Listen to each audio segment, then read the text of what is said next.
Okay, good evening, everybody. Welcome once again to the Meat and Potato Show, Conservative Talk and Awesome Rock. I am your host, Christopher Mader, and we are filming here again from the bunker deep behind liberal territory, and we are fighting liberalism, one intelligent conversation at a time.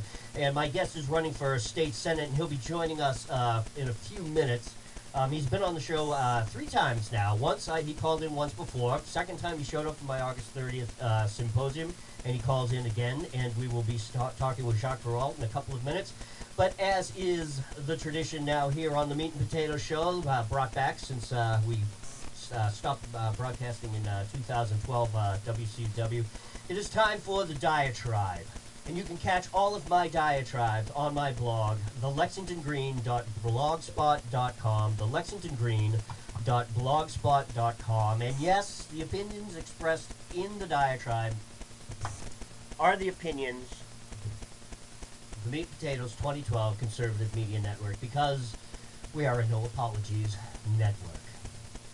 Empowerment requires creating structures that allow all members of the team to make this campaign his or her own. We must go beyond simply assigning volunteers tasks to allowing well-trained and supported volunteers to have real ownership within the campaign.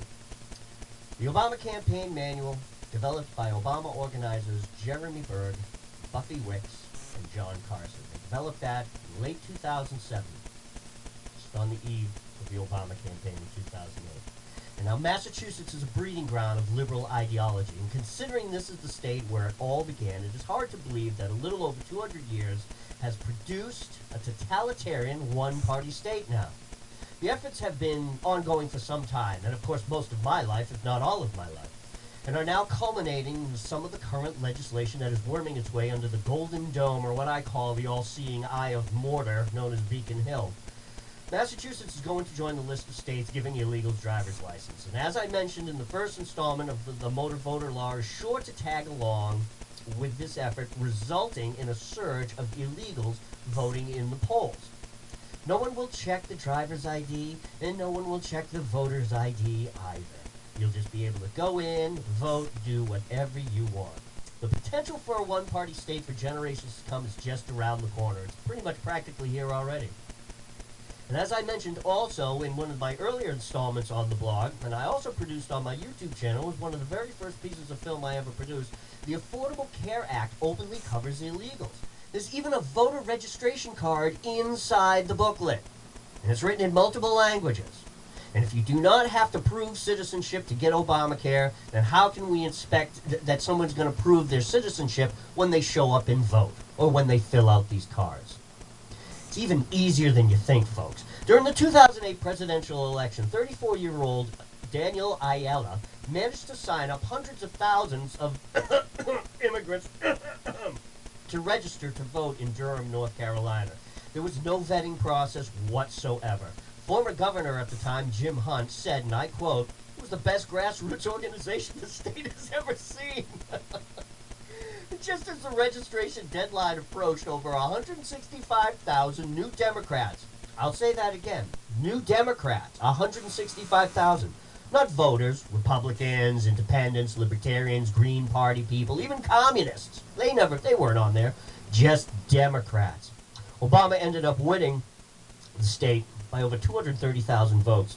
And after the North Carolina victory, the Vote for Change organization launched a 50-state strategy to get as many warm and cold bodies as possible to register to vote. The DNC pollster Cornell Belcher said at the time, and I quote, "There was an understanding that we could not win this race conventionally." Yeah, what? What the hell does that mean? Ironically, Mexico and her Central American neighbors have not only very strict border control, they have very strict voter ID laws. Signatures, thumbprints, a photo on a holographic card with a magnetic strip are required. You must present the card and be verified by a thumb scanner in order to vote. This is Mexico. This strict control allowed opposition candidate Vicente Fox to be elected in a nation where voter fraud was an everyday occurrence. Georgia has now adopted tougher ID laws. The Peach State has a long history of voter fraud from both sides, dating all the way back to 1947 and Governor Herman Talmadge. In the 2000 Bush-Gore election, over 5,412 dead people cast a ballot. That's a fact, folks. Another 15,000 dead people were actively still on the rolls at the time. And the Democratic Secretary of State, Kathy Cox, declared the accusation hogwash when it was discovered one of the listed was an actual mistake.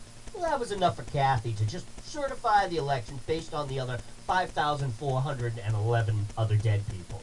Because one of them was a mistake, the other 5,411 dead people, their votes still stuck. In fact, for years, you could produce over 16 types of ID in order to vote in Georgia. I mean, hell, your Uncle Bob could just write you a note, and that would be enough for the state of Georgia.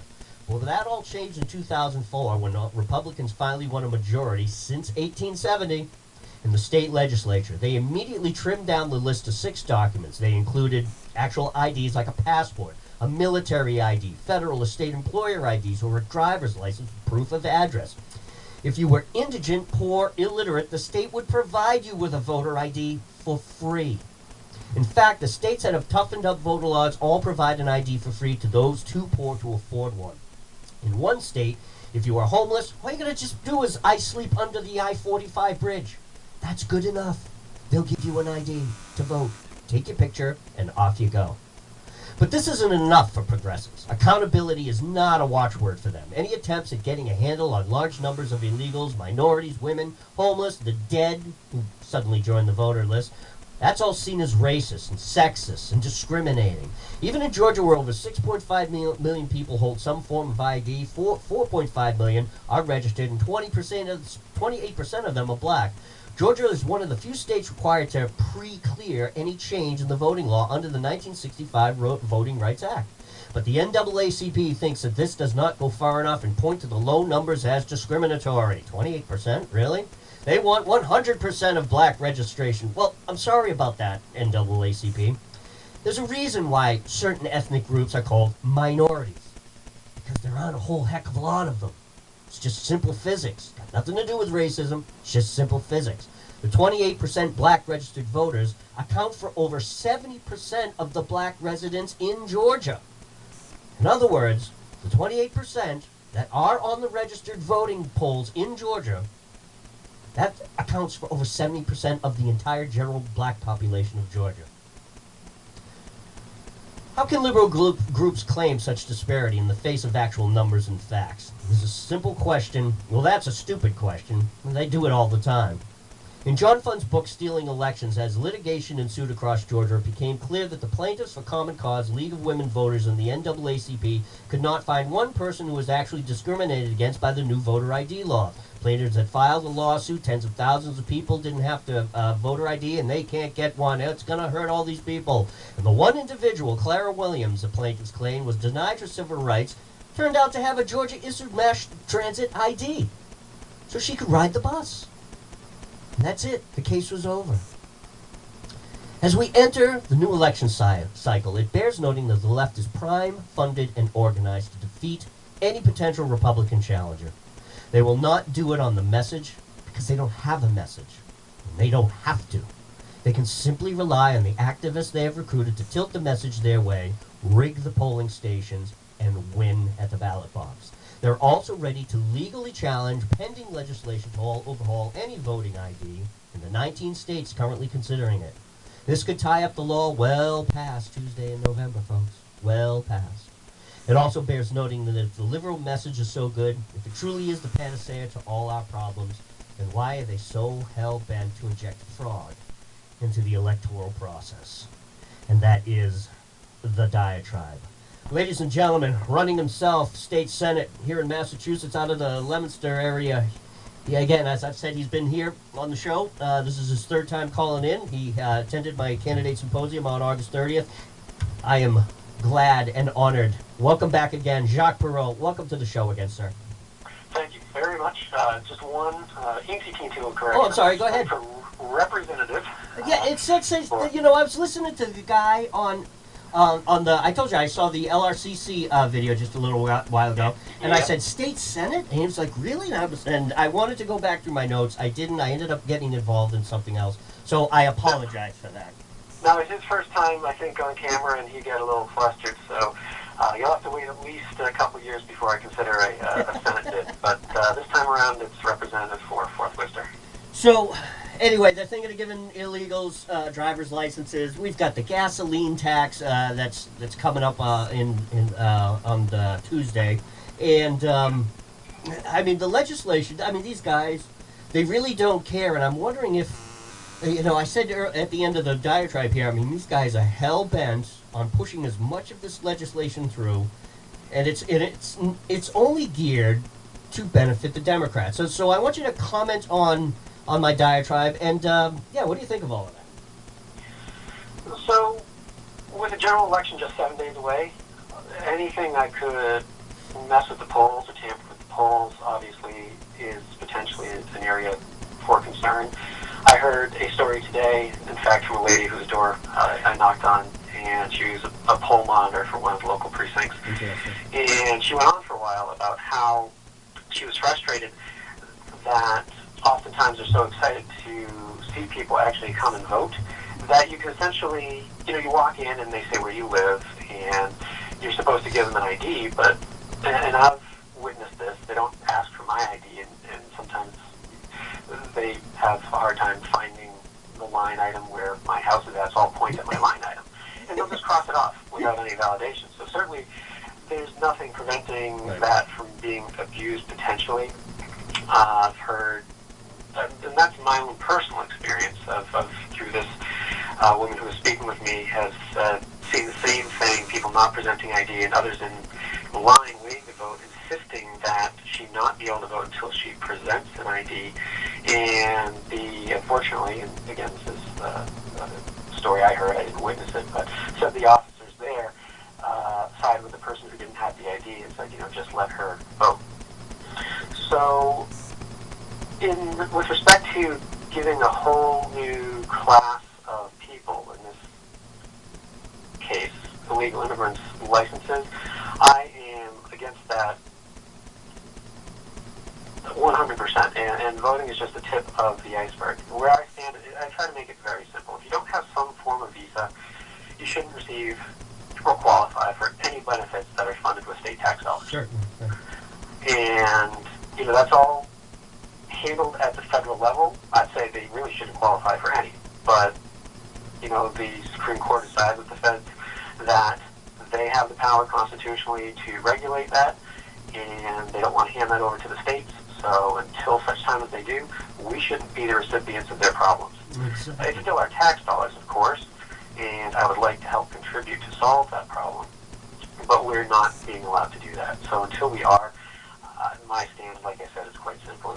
If you're not here to better yourself and the community that you've adopted by making some minimum attempt to prove, to be documented, stand up and be counted, you shouldn't qualify for any benefits that my tax dollars pay for. I've also been always amazed why somebody would choose to live that way. I can't speak for the personal issues on an individual basis, why this person does that, why this person came here illegal. I can't speak to why that particular person did it. I'm just saying generally, why does a person do that? I could never, that fear of being arrested, and well, here in the United States, you don't have to worry about that. But I mean, if you or I were to suddenly pull up stakes and say, hey, we're going here, we just want to go live here, or just for the heck of it. I mean, the fear that we would have, we know that at any moment we could be busted. I mean, just get pulled over for blowing through a stop sign. That could be all it takes to just get deported or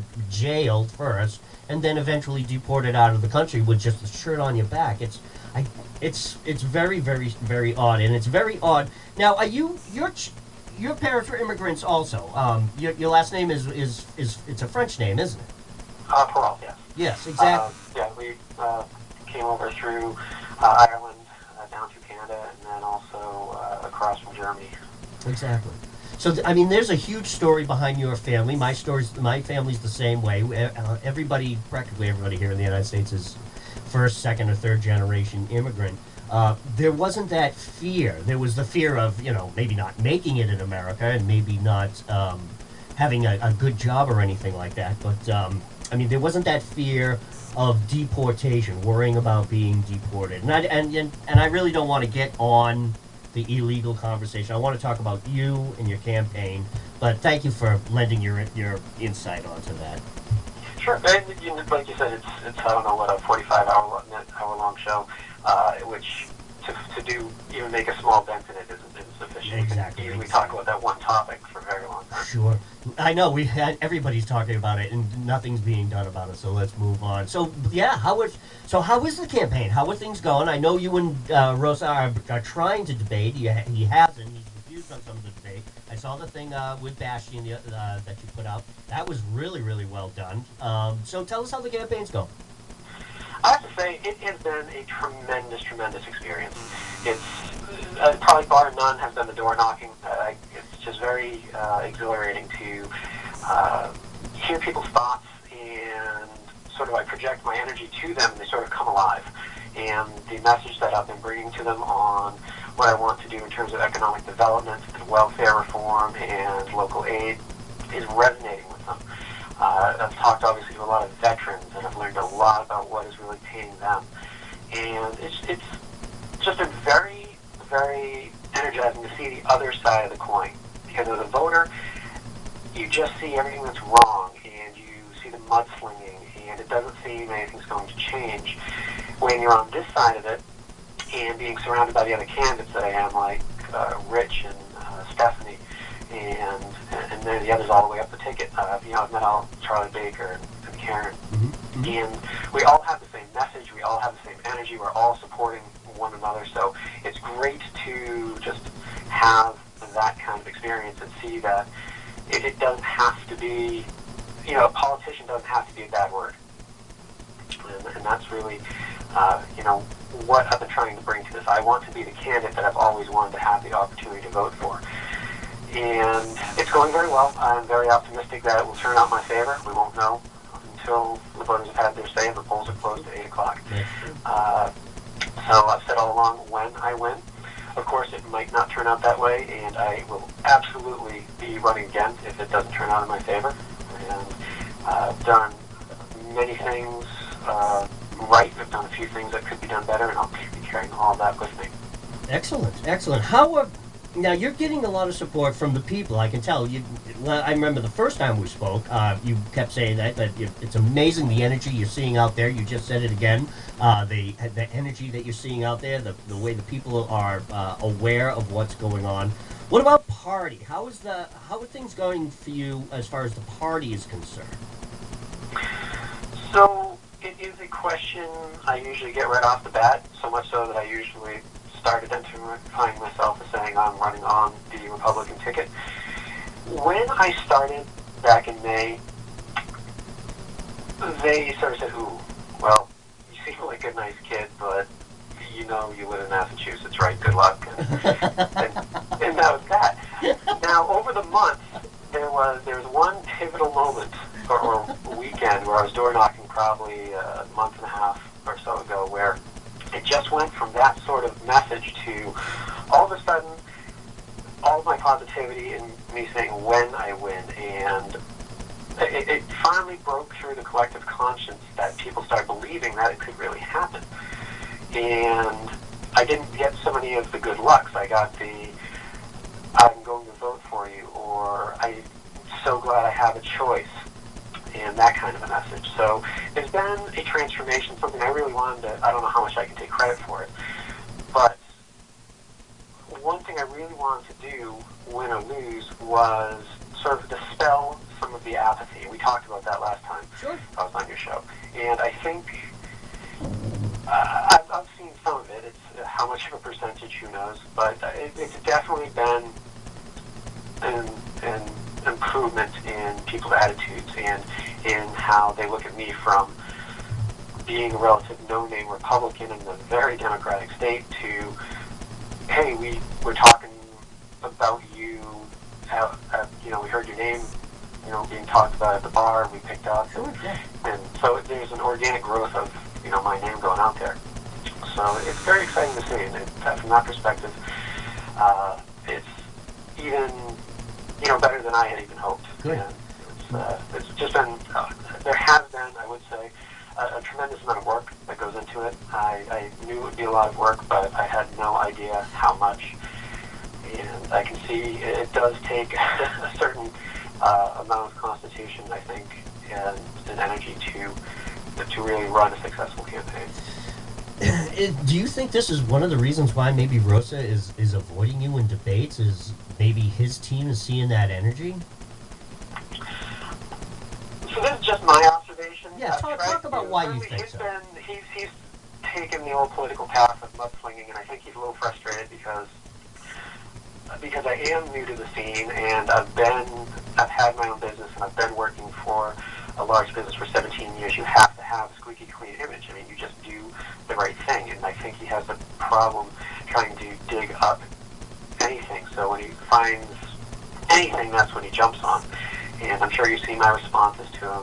He said things like his campaign manager called me a liar. He said I was distorting the truth, that I was not creditable over simple things such as, let's go to the immigrants, for example. I had sent out a mailing saying that Mr. Rosa voted against giving veterans priority housing benefits over illegal immigrants. And he said that's absolutely not true. I never did that. And the fact of the matter was that the amendment in question, put forth by a Republican, would have required that any person seeking housing or assistance in any form to provide a Social Security number, and would have required the housing authority to verify that number. Makes sense, right? Right. So what then happened was the Democrats raised a point of order, and it was supported by the Speaker of the House, saying that amendment was out of order. That point of order didn't need to be raised, but they didn't want it, so they raised it. The Speaker, of course, supported it. They had a supermajority. They voted on that point of order, and the Democrats won the day, and the bill was laid aside. And that language was struck from the bill.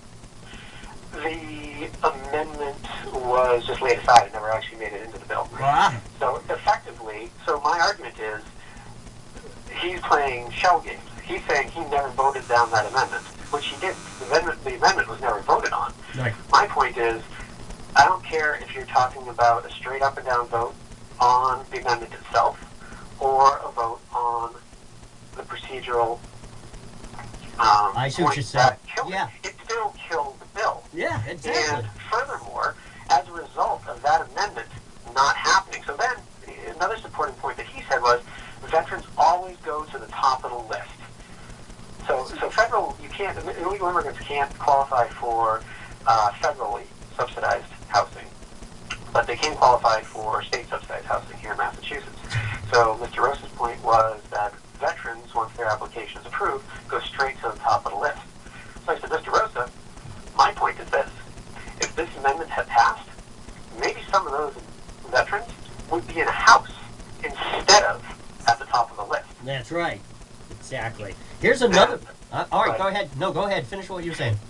And there were other things that he called out, that he called me on, that said I was distorting the truth. So I just, printed these things on my website and on social media saying, here's the bill, here are the actual entries to the roll call, to the journal, here's why I stated that. You go take this information and decide for yourself. And I haven't heard boo from him, or anyone really, his supporters, since I published that. Yeah, here's another one too. It's a piece that I assume you wrote this piece. It's called Through the Looking Glass. And it talks about House Bill 3999, set the rules of the debate for House Bill 4000, and it goes on and on about the various lines. But anyway, we're talking about state aid, and it says no amendment to the General Appropriations Bill for fiscal year 2015 that enhances or reduces funding distribution from the general fund to cities and towns shall be in order. In other words, folks, basically they're discussing the state aid in this bill, and the way the language was put together was that they're not going to talk about increases. They're not even going to talk about decreases. They're not going to talk about anything. Early in the year, go ahead, explain. Early in the year, the House had agreed to promise to municipalities across Massachusetts a minimum level of funding. I think the figure was $25 million. And so because towns and cities do their budget planning earlier than the state does, so they need some idea of where to start basing their monies on. So that figure was agreed to. And the intent was that it would be debated upwards when the actual state budget fiscal year allocations came around. What in fact happened was they had, of course, two bills, like they do for a lot of these big ones. They had a bill that sets the orders, the rules of debate. That's right. For the bill. So in the rules of debate, they essentially said you're not allowed to talk about enhancing or decreasing that level of funding. So they essentially killed any debate that could have potentially, because no one's going to decrease that. So people argue, well, they could have decreased it. No politician's going to decrease that number. Sure. It's just not going to happen. The whole point of that was that they didn't want to run the risk of having to vote down an increase. That wasn't, it would make them look bad. They just bad. don't want, just like the gas tax, the Democrats don't want their voting record public. If they could hide it, they would. Exactly. That's why the vote in Mr. Rosa, one of the things that I definitely would differentiate myself on is transparency. He voted against bills that would publish committee minutes and how committee votes where they landed.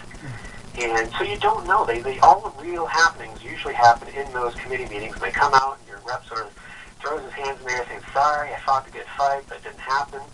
You don't know what really happened. That's true. He could have been the one that killed the whole thing, laughing at us the whole time. Exactly. Here's the other thing, too, is as you were talking about the gasoline tax, and I know Desiree Aloisio very well, and she basically is the chairperson running the whole thing. She's done a fantastic job. And she has told me several times that if this thing stands, it's a test bed. It's a test bed. Everything, you can expect everything to go automatic from this day forward if this thing is allowed to stand. Our income taxes and our paychecks, our state taxes, basically anything. Minimum wage, right? Yeah, anything, even the minimum. Yeah, minimum wage will just go up automatically instead of having the debate, instead of having the committee meetings, instead of having the voting, instead of having hearings where the public can sit down and say yes or say no. Everything will just be automatic if this stands. Go ahead. Yeah. Well, there's two things that drive me crazy about this. I mean, it's a taxation of representation. That's it in a nutshell. And the argument that our roads are just going to completely fall apart and our bridges are going to completely fall apart. Granted, they are in awful, awful shape. I would not argue that at all. But all this amendment does, if you vote to repeal you're voting to repeal the indexing, not the tax. It won't decrease the tax. Sure. It won't change the funding for fiscal year 2015. And it will require that if you want to increase that tax, you'll have to vote on it the way it should be. But what really drives me nuts with these indexing things is it's indexed to the consumer price index, right? Sure. It's the inflation. Guess what's going to happen if you index a tax to inflation? It's going to drive inflation You're up. going to get inflation, that's right. Exactly right. Yeah, I wrote about that in my blog. It's so obvious. There was, I wish I had the thing in front of me. I'm paying attention to your interview, so I didn't bring this stuff up.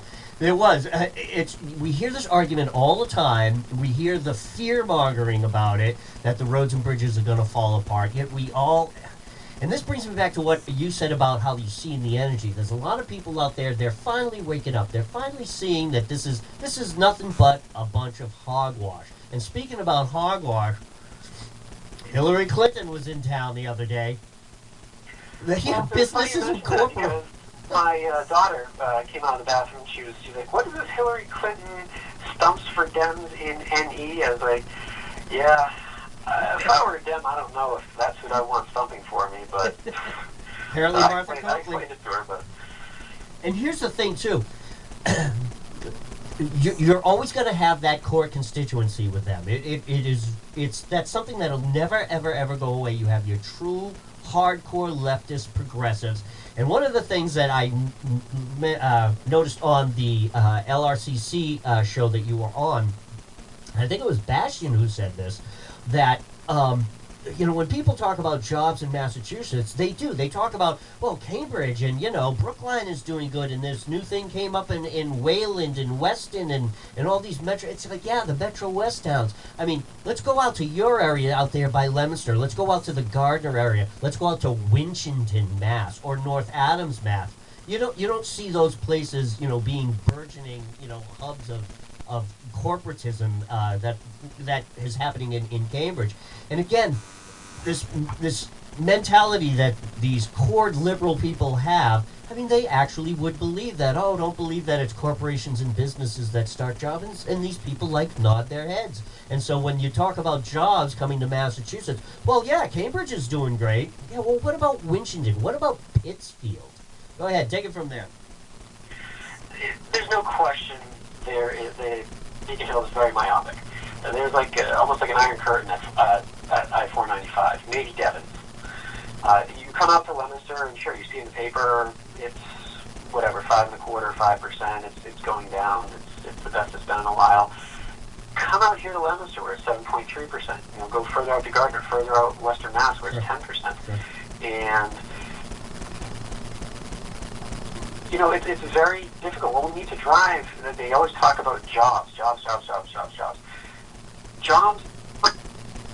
Yep, you there? Business of the government. I'm sorry. I think it's okay. A call waiting coming in. It's not business of the government to just create jobs. In my mind, what we really need are living wage jobs. And those aren't minimum wage jobs. Those are for a certain set of people, usually teens or that's meant to get you into the workforce. Yeah, it's the first run of the ladder. Something that's going to get people to a place where they can thrive, not just survive, a place where they can make more than $1,200 if they need to even consider getting off of welfare, because it's cheaper and easier to stay on welfare under that threshold. We need to get businesses out here past 495, and going back to Beacon Hill's sort of myopic view of the world, they come up with these economic development incentive programs for small businesses, but their idea of a small business is 100, 200, 300 employees. And you look at manufacturing in gateway cities, such as Leominster, and a large manufacturer is 50, 75 people out here. Yeah. So they don't even qualify, they can't even make the minimum thresholds to qualify for these economic development incentive programs.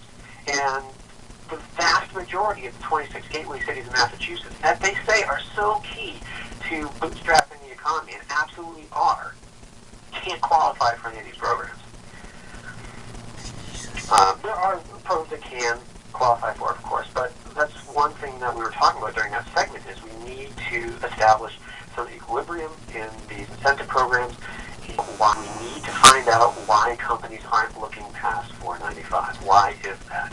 Yeah. We have, unless it has the rail for freight, the commuter, it has a great quality of living, it has pad-ready development, it has ready access to Logan, and expedited permitting processes. So there's really no reason we shouldn't be getting them out here. So why? And electricity is just as expensive here as it is anywhere else in the state, or New England for that matter. So, that they just don't see that. Everything's nice and rosy and warm inside in Boston. Yeah, exactly. Well, hey, maybe you'll get a casino out there. Maybe you'll get a casino. And I was talking to Mark Fisher a little while ago about that. I understand his position against the casinos because they don't really, we got to do better than that, than just having casinos to create jobs. Like you were just going on about the manufacturing and bringing to businesses the types of tax incentives that they can use to actually promote their companies and grow their companies and create the jobs.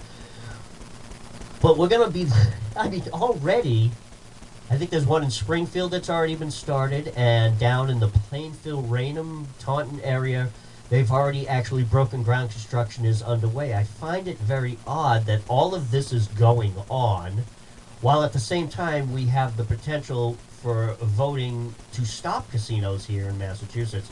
And I'm wondering how much of this is rigged, I actually think that come November, I mean, the bill's just it's gonna be fine. Casinos are gonna be going through. I just find that very odd. But who knows? Maybe you'll get a casino out there. You know what I'm talking about? Yeah. I think you're right. I think the law will stand. I actually will be voting yes on that question, which would repeal that law. Yep. My reasoning, and this runs contrary to a number of people, is that I believe the negative impact to local aid would far exceed any tax revenue that's going to be generated by the casino. I think we're putting all of our eggs in one basket. We can't rebuild our gateway cities. Certainly, Everett is planning on it. But we can't rebuild every single gateway city with a casino, and I can already see the drool from the politicians on Beacon Hill because no one's asked them to account for where all that tax revenue is going to go. It's going to go into the sinkhole that is called the general fund. Yep. So if they had established, how, like they did with lottery money, that it would be put into a special account or allocated in a certain way, then I'd reconsider. But that's where I'm voting. I think you're right, though. I think it will stand.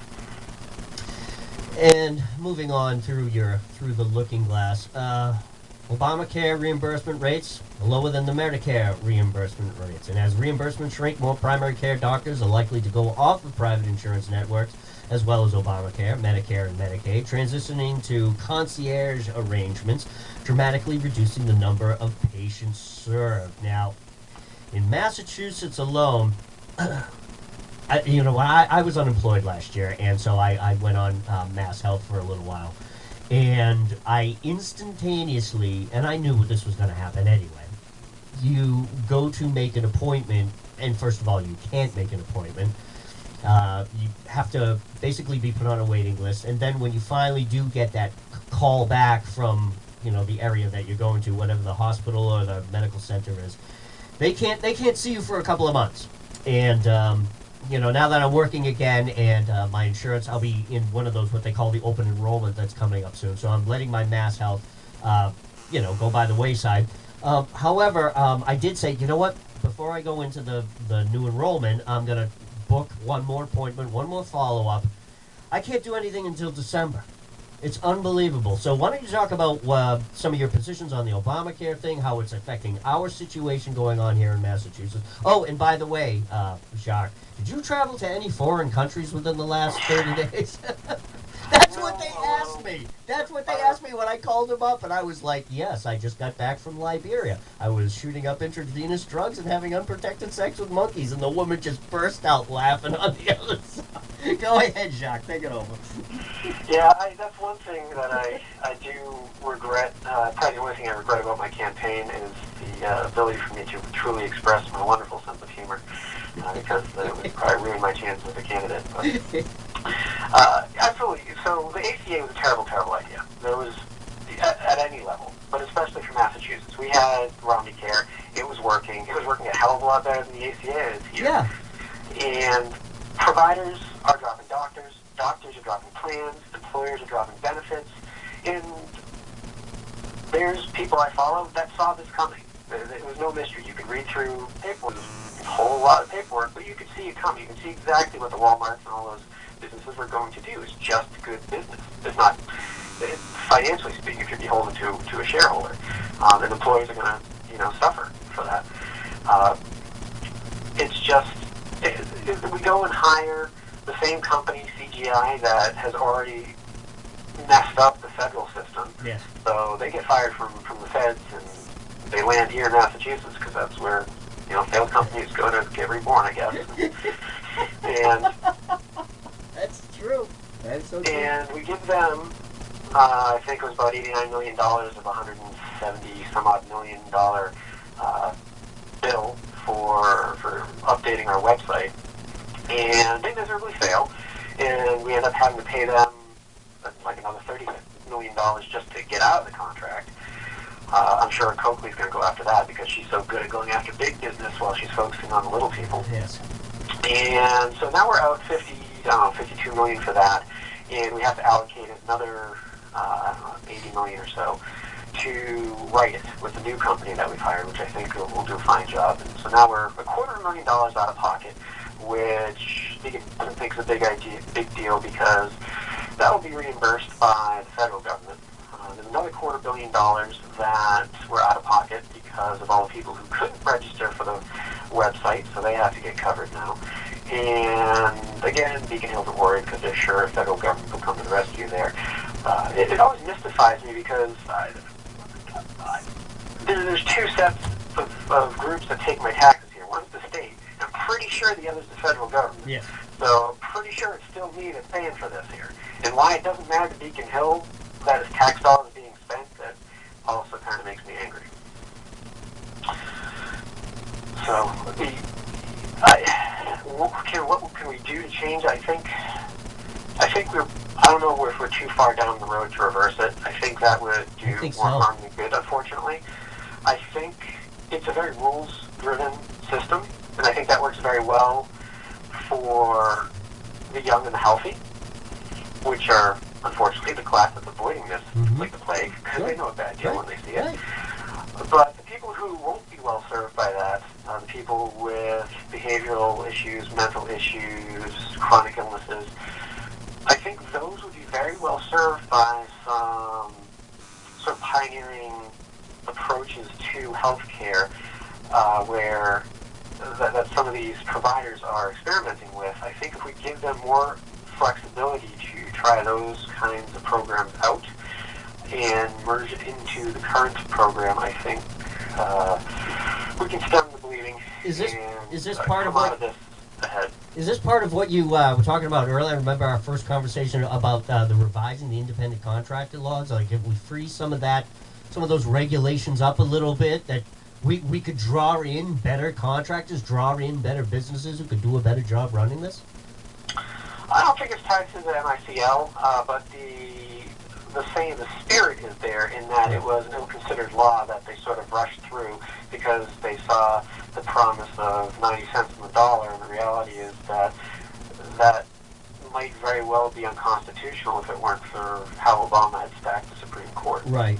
It still might happen. So, it actually reminds me of the other point you said on the casinos, really quickly, going back to irresponsibility. Just like the ACA, if you look at the fiscal year 2015 budget, they already accounted for a $73 million, line item that they expect to get from the casinos. So what if that bill was repealed? All of a sudden, that $73 million that disappears. They're spending money that they don't have. It's like you or I spending a bonus that may or may not come at all. Yeah, we don't know what was going to happen. Right. Well, this brings me back to what I said. I wonder how much of this is rigged. Again, construction's already started. I was talking to my wife today about this. I was listening to Marjorie Egan and Jim Browdy on the radio today, and they were talking about, I think they were talking to Scott Lively, actually, on the radio, and they were talking about the casino bill and the ballot question. And they had mentioned that construction's already begun on some of these things. It's like, what the hell's going to happen? Let's say, okay, the whole thing gets repealed, no more casinos here in Massachusetts. Then what? It's like, well, hey, whatever. Hey, it was nice knowing you. It's your last paycheck. Pack up your excavators. Everybody go home now. I mean, so I'm wondering. I'm thinking it's rigged. I think the thing is rigged, to be honest with you. That's just my opinion. I'm not there. I can't say. In my little world of something's not quite right here, conspiracy theory, there's too much money at stake for something not to be going on. Right. In the end, we usually, I can't think of anything where this kind of money is involved where we don't find out 50 years later after no one can get in trouble anymore that something was a little bit amiss. Exactly. So what's next for you, buddy? Where are you going next? Like you said, election's 7 days away. So what's heading into the last stretch? What's up for you? I am door knocking like crazy. That has remained the backbone of the entire campaign, and I'm going to finish strong on that. We'll finish well over 3,000 houses that I have hit myself, and there's even more that my supporters have walked along with me and on their own and hit. And there's a few events here and there, other interviews that I'll be doing. There's some local issues that I'll be attending to hear what the people have to say. There's some issues going on around here at the hospital, so I'll be attending that. to hear about the nursing cuts on Thursday night. Wow. And yeah, a few standouts. You know, we start the morning around 6:30. You know, it's a little dark. We do standouts for about an hour and a half, and then door knock all day. And then I write letters to all the people I met that day saying thank you for opening the door. Remember that you can reach out to me. And then Yeah, do it all over again. give your website, give your information. I got it right here on my show. Absolutely. So my website is jp4rep.com, and my email is jp4rep@gmail.com.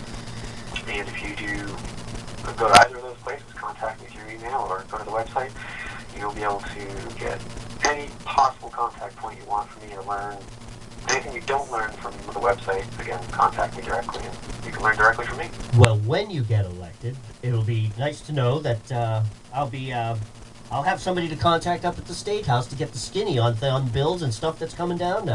I'll be like, I know who I can call. I'm going to call JP, see what's going on that. And JP will give me the skinny on that. Jacques, thanks so much. We'll go back to constituent services are going to be a priority. I think it's something that's languished, and absolutely I'll get back to it. And making that promise to my future constituents that they'll hear back to me. Maybe not a resolution, but I'm getting back to them within the next business day. Sounds good.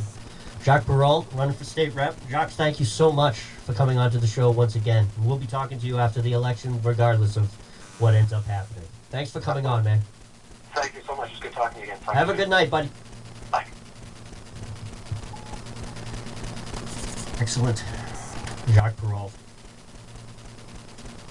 Really hope he makes it. Really, really hope. You know, there's a few people that, you know, when I've been interviewing a lot of these people that throughout the candidate interviews, you know, I keep running into some of the brightest minds, some of the best hopefuls that are out there. And I really, really hope. I really, really hope. Good luck, Jacques. Christopher Mader, The Meat and Potato Show.